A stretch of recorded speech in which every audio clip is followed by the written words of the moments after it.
Before I begin the video, I have rebranded my channel to Kajor, which is just Major but with the first letter of my first name. I've done this to improve formality and to keep the channel a single word, but without further ado, here's the interview. He is kind of the console Overwatch expert. He really makes some of the best hero guides out there. Well, let's start with console. Big Overwatch world out there. There's a lot of people that play Overwatch. I think we all believe that PC has sort of the biggest install or current play base, but how competitive is that? So it's a lot less competitive than PC. There's Okay. really only one third-party like tournament or like system there is, and it's called CGL, which stands for Console Gaming League. But CGL is like the main place where people go.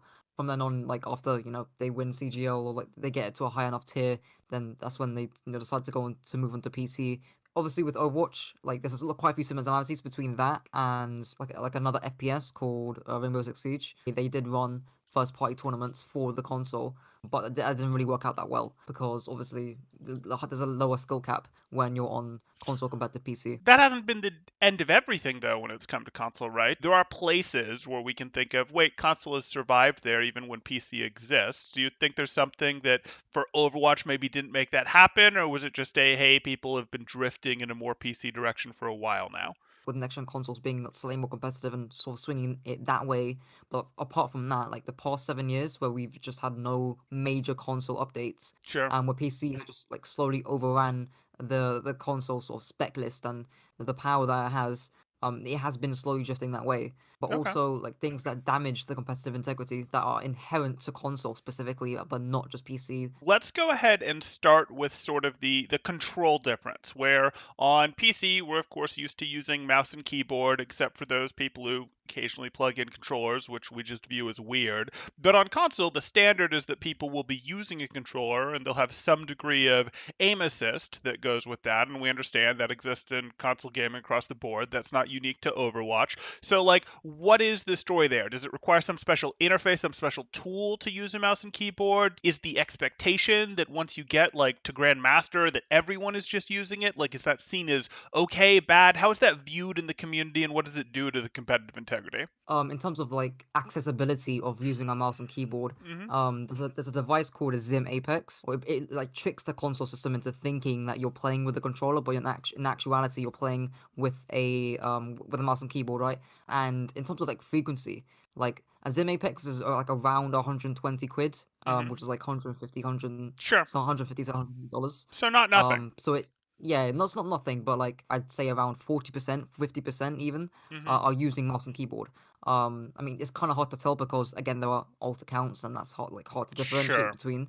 A lot of players are just switching to it because if you can't beat them, then just join them. That's sort of the mentality that there is right now. Is that bad? Like, I mean, obviously there's a judgment thing going on here. Like, it's maybe a little bad because, hey, it's an expensive buy-in. It seems like that could work and it could make the game more competitive. And that would that be a problem, or is there a no, we want everyone playing on controllers thing here? So my original answer to this question could have been better. I essentially agree with Temporal that in order to improve competitive integrity, mouse and keyboard should be native and that everyone should ditch the controller in place for a mouse and keyboard. And in practice, there's not really too much wrong with that. It would fix the zimming problem and reduce the extent to which smurfing is an issue, all without the hacking issue on PC. However, this would completely kill the competitive console in the long run, because if you're going to play MNK on console, why not just move to PC? There's a larger player base, better performance and specs, and more first-party implementation for becoming a pro player. There'd be no reason to stay on console, hence the system would die competitively, and this doesn't just apply for Overwatch. The only appeal to stay on console is that there isn't hacking, but as seen with basically Homeless's video on hacking, hacking on console is slowly becoming more of a reality. The argument then becomes, does competitive console dying become a bad thing? And I'd argue yes. Hundreds of thousands, if not millions of people wasting hundreds of dollars on now useless systems, all because Sony and Microsoft couldn't just separate mouse and keyboard players from the controller ones. So then another topic that you brought up that was perhaps tied to integrity was the smurfing. Is it worse on PC? Is it better? Is it, and why? On console, it is significantly worse, and the reason for that is Hmm. because on console, it is free to make as many accounts as you want. You can make 30 accounts for free Hmm. because it's not an Overwatch based specific system. It's a family system for like your brother has an account, your sister has an account, you know. You yourself have an account, so that's why it's primarily free.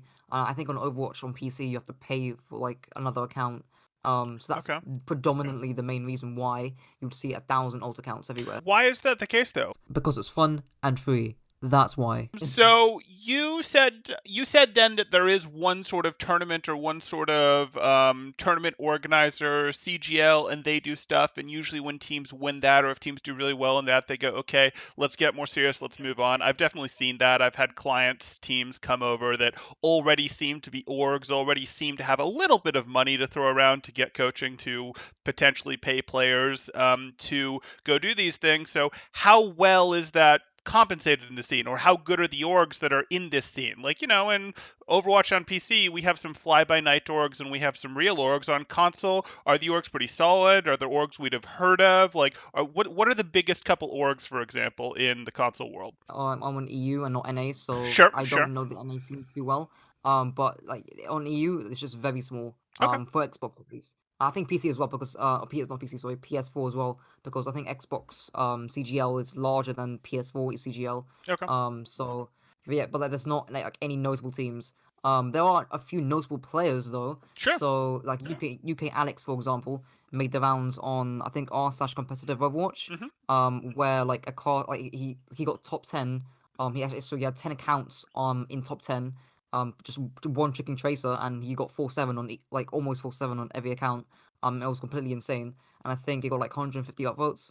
And I think it got the attention of like a caster commenting down in the comments as well. So like, there are some notable players And who we can pick up traction and in like across scenes. we've had notable players who started on console and came to PC as well. Like, can you name a few of those for the audience? Like some of the players who maybe made it big on console or did pretty well on console and then came over to PC and have really struck gold since then. I mean, ones that Yeah, immediately. Oh, go ahead. yeah, I think Gator from the Hmm. Atlanta Reign, Joystick OW, he uses controller on PC and he is a streamer on Twitch. I think he's Certainly, I can think of a couple more. I believe Tensa came over and was famous for sticking to the controller, at least partially, for quite a bit after. And I think Gig came over as well. Those are all ones that come to mind for me. But yeah, no, there's a fair bit out there. So let's move on to some of your hero guides here. If people have questions about console gaming, do throw them up in chat. We'll circle back to certainly see what of those we can answer. But let's go ahead and talk a bit more about your hero guides because you have those out there. They're pretty interesting. Like you go pretty in depth in those. What's sort of your target audience? Who are you trying to get with these? That's actually a very interesting question because when I submit my guides to Spilo Summertime, he also goes on that question as well. Hmm. And he critiques it because he himself doesn't even know what the target audience is because sometimes I go too in depth, sometimes I simplify things too Sure. early on and stuff like that. So I myself don't know my exact target audience. I'd say it's like a strike between your guys' audience, so like professional coach staff, the people who are dedicated to like watch 1 hour long VODs or Sure. 30+ minute So VODs, no one. and Yeah. also yeah, and also like the mainstream quote unquote like player base, the same people who watch I don't know game league guides or your Overwatch for example, and Okay. that's actually where a substantial part of my audience comes from. But yeah, probably a strike between those two. Okay. Okay. So you think there's something there to get in on. That absolutely makes sense. How do you make these? I mean, I know, of course, I've seen enough of your guides to know, okay, I see that he's pulling content from different places. He's doing some aggregating. You've got some of your own expertise in there. But like, what's the process for making these? You don't need to spill the secret sauce if you don't want to, but like, how much effort, how much research goes into these? You're having to look at a lot of different sources, it looks like. In terms of like researching the hero specifically, Hmm. so I go to people like you, Spilo, ioStux, Hmm. who do these long detailed VODs from all ranges of SR and like try and distill and give visual examples of the fundamental concepts behind those heroes. Sure. And then I edit them down. In terms of like actually cherry picking that because it's quite a long chunky VOD to go through. Right. Like finding like a minute clip between I don't know like a 1 hour VOD is obviously quite inefficient. So in order to like maximize that, titles are like a big thing. So like for Hmm. you example, I'm making my Bastion guide right now, and I'm using a clip from your short sightline Bastion video on the pool where you did it with the plat Bastion. I also watch them on faster speeds, so instead of 1 time speed, I watch them on 1.5 or 2 times speed. And once I have that visual example, then I go on to another VOD. So if I find the visual example in like the first 10 minutes, then I don't need to watch the rest of the video because I Got it. already have that. Like in terms of like researching, downloading, editing, compositing, marketing, and stuff like that, like a ton of like stuff behind the video. Hmm. I'd probably say it takes me like 15, 20 hours to make one. But I've gotten more used to it now, so I'd probably say like 10, 15 hours. Okay, so your production speed has increased a little bit just based on efficiency gains of expertise. Yeah. No, that makes sense. Still quite the project to put together. I mean, and you make most of these nice YouTube digestible videos. Where they're what, 10 to 20 minutes? Most of these is that Yeah, yeah. okay? Yeah, that's hard to do. At least from my perspective, that's hard to do because I want to talk for an hour. But but hey, so that's impressive. That's impressive, and that's a lot of work for 10 to 20 minutes there. So that's very cool. Do you have a favorite hero guide? Like, do you have one of those that you felt you did the best, or do you have one that's upcoming that you're like, this is going to be pure gold, or are they all equal in your minds? Like, what have you been most happy about so far with these, and did it get the most viewership, watch time, etc.? Oh man, like there's every single time I release a hero guide, I always think like it's my best, it's my peak. This Oh, is I can't go any like higher than this. But then I somehow outdo myself, and I don't really have a specific hero guide that's like it changes all the time. okay, But like in terms of like a certain like playlist, like the ones that I'm most proud of, it's like probably the ones that I like compiled. So like the complete tank guides, okay. the complete support guides. And once I finished the DPS cast, which I think I was like 9 heroes left. And once I compile all those with the tank and the support guides, that's probably gonna be like my most ambitious one yet, and that's definitely gonna be an achievement. That is certainly going to be an achievement, but that sort of brings us back to something you said at the beginning, which is, well, where do you go from there? Is it, hey, it's now been long enough, things have changed a bit, the meta's evolved, patches have happened, tiers have changed, and you get to start the circle over? Or is it you go right off into the sunset, my job here is complete? Or is it, hey, I have something new that I'm doing, and what could that new thing be? Just pause to read the few things I plan on doing in the future here. Oh yeah, the Overwatch 2 heroes, of course. Overwatch 2 content's gonna be huge. Yep. But yeah. Okay. Okay. Well, Overwatch 2 Heroes, but then I mean, there's going to be more PvE to think about there too. Is that something that you think you'll get in on the space of, or do you think you're going to be a PvP purist? I'm thinking PvE is going to be a massive part, and if I ignore that, like I'm just missing out on a large portion of the market. And I Sure. think that like the same stuff, the same way you play a PvP hero is still going to apply to a PvE hero. It might just be a little bit more tech based instead of like big, Uh, broader macro concepts. I don't know about that. We'll see. But yeah, we'll see. Yeah, I do think I'll probably tap into that eventually. I should have a large enough audience by then to where hopefully it shouldn't, deter my older audience that have Let, now grown to yeah. now. But yeah, Let the algorithm do some work for you. Keep growing before then, yeah, and yeah. then yeah, no, okay, that makes sense. That makes sense. Okay, let me just circle back here real quick. We've talked about sort of what's in the future, and is your favorite hero Moira? Should we be taking that from your sort of decal that Moira's your hero, or is that just because that's a hero guide that took off for you? I need to change my decal like desperately. Like it's just kind of cringe. Okay. But yeah, she was my first hero because I did main her. Okay. Then I think that covers sort of the topics that I was like, hey, this is what we've got to get you on. This is what we've got to cover. But do you think I've done this injustice? Do you think there's anything that, hey, you think people should really know about, either with your hero guides, with console, with competitive console, really with anything at all? Is there anything that you feel like, hey, this is something we should be covering topic wise?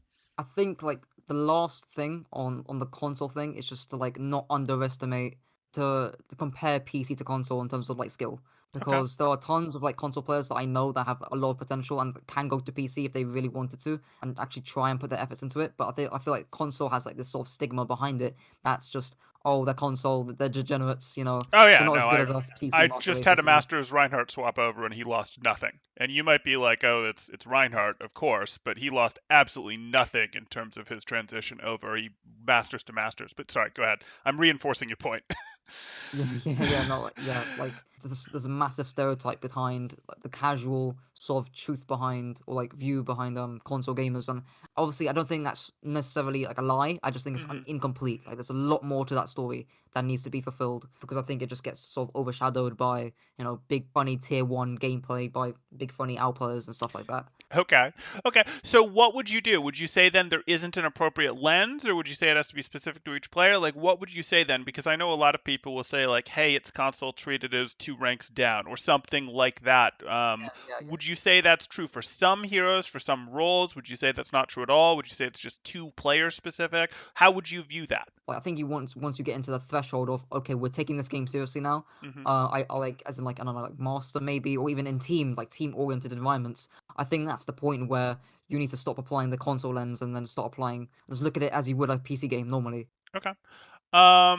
I think that does it there. So, do you mind if I circle into chat here? It looks like they're giving us an obvious topic to talk about. The obvious topic that Temporal is referring to is 5v5 in Overwatch 2, since at the time of the interview, 5v5 news clashed alongside it. To keep it short, I think 5v5 will be a great solution for Overwatch, and I highly recommend SVB's video on why 5v5 will be great for Overwatch if you're skeptical. But that marks the end of the interview. If you enjoyed, don't forget to like and subscribe, and if this video helped to raise your IQ, be sure to share it with your friends to also raise theirs.